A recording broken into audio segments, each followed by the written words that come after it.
Long time no sit down video. I thought that I would finally do another What I Watched video because it's been like 3 months since I did the last one. So I guess first let's start with TV because that's what I always do and it's at the top of the list. First I watched The Keepers with May.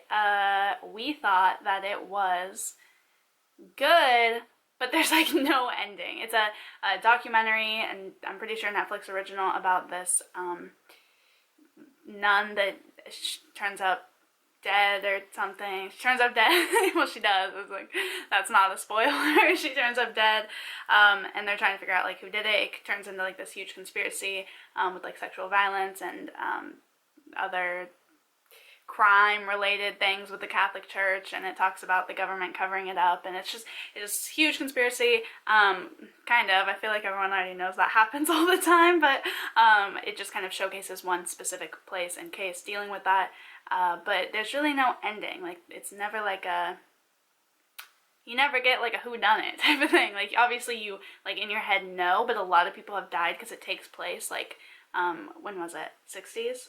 Yeah, 69, I think, was when she died. I could be wrong, but I'm pretty sure. So it's been like a while. Obviously, like, evidence is gone, people are dead, shit is missing, all that stuff. But it's still good. It's a little, definitely, like, trigger warning for anybody who's ever had sexual violence against them.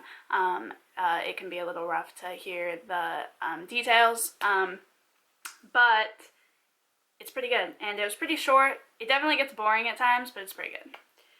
Then I watched Criminal Minds, newest season that's on Netflix, which is 12. It's the one where, like, Spencer is all, like, dealing with his stuff in Mexico, if you know what I'm saying. No spoilers, if you know what I'm saying. I thought it was great. I love the cast. It's one of those shows where it's, like, it's the only show, I think, actually, where main characters can leave and they bring new people in, and I don't absolutely despise them. Like, I really don't, like, hate them. Because I feel like with any other show, like, if your main characters leave, like, the main ones, and then they bring in new people, a lot of people don't like it. Like, with Grey's Anatomy, when Derek died, spoiler alert, that happened, like, 3 seasons ago, though. But, like, when Derek died, a lot of people stopped watching the show, because it was, like, he was such a main part of it. But with Criminal Minds, they've changed almost everybody. There's only, like, 3 or 4 original people, if even, I think, and I still love it. I think the dynamic between the actors is great. Obviously, great show, great crime solving. I watched Luther. We didn't finish Luther, so there's 3 seasons, but the first season has like 5 episodes, the second has like 5, and then the third has like 2, something like that.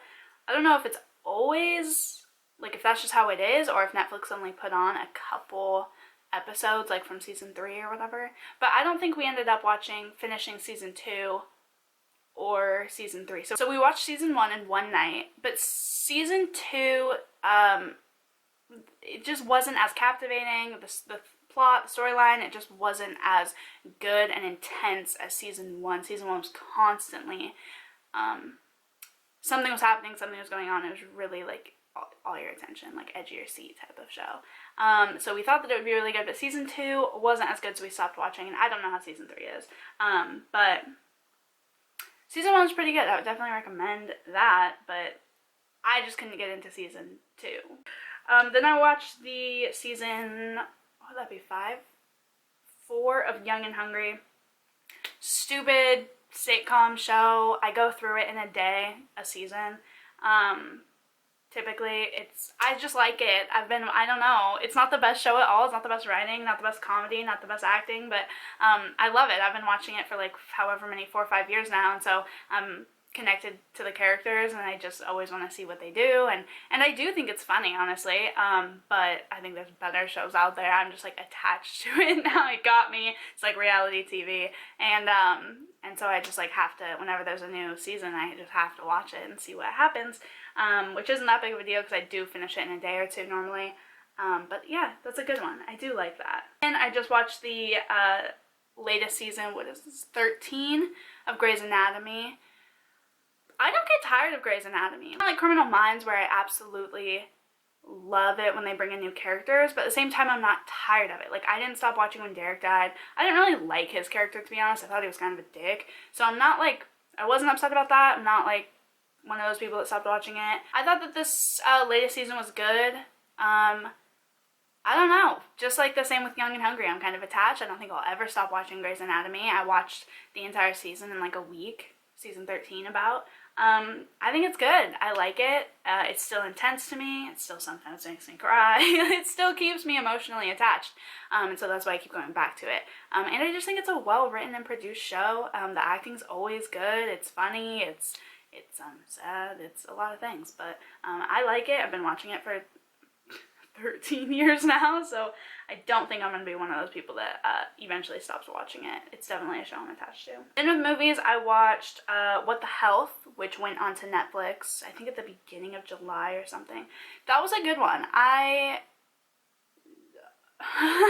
was a good documentary. I watch a lot of food, agriculture, health, wellness documentaries. Those are my favorite ones to watch, and I liked it. I thought that it did a good job of showcasing the health side of going vegan, like the health benefits of not eating animal products, animal byproducts. But I don't know how much I believe a lot of the statistics. I'd like to see a lot of those studies, because some of them were just weird. Some of them, like the one where it said eating an egg a day is equivalent to like a pack of cigarettes or something like that. I don't really get that, and I'd like to see that at some point, but that's with everything. You can't really believe everything that you hear.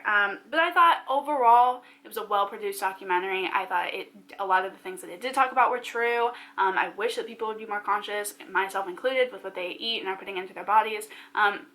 And I think this was a good reminder, because this got a lot of controversy, and even while people may not take it and go vegan, I think that it did give a really good and clear message about no matter what you're eating or what your diet is, it's important to always think about the way that it biologically affects our bodies, like how it affects our mood and emotion and health and wellness overall.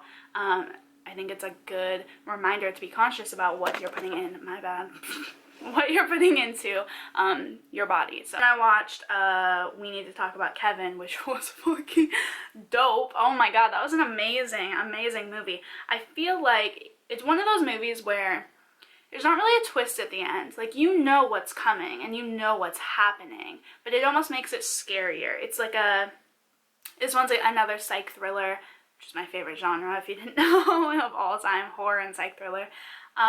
This one was about this kid and kind of how he was raised. I really don't want to give anything away, because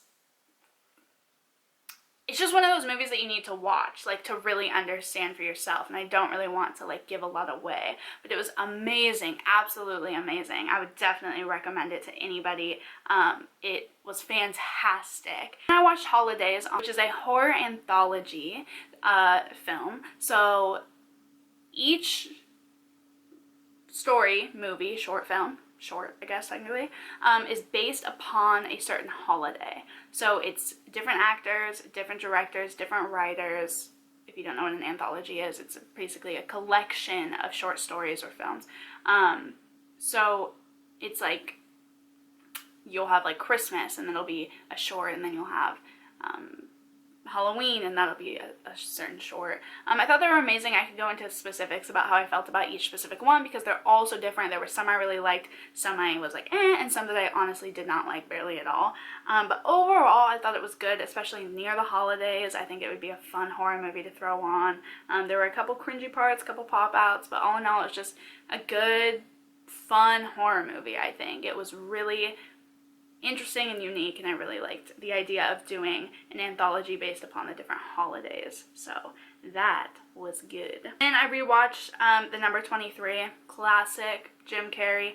I completely forgot. I didn't realize how long it probably has been since I watched that movie the first time, but I completely forgot the ending. I completely forgot that twist at the end. If you've seen it or know the movie at all, then you know what I'm talking about. But huge twist at the end. I completely forgot about it. Like, I remembered the basic parts. He gets obsessed with another psych thriller, if you didn't know the movie.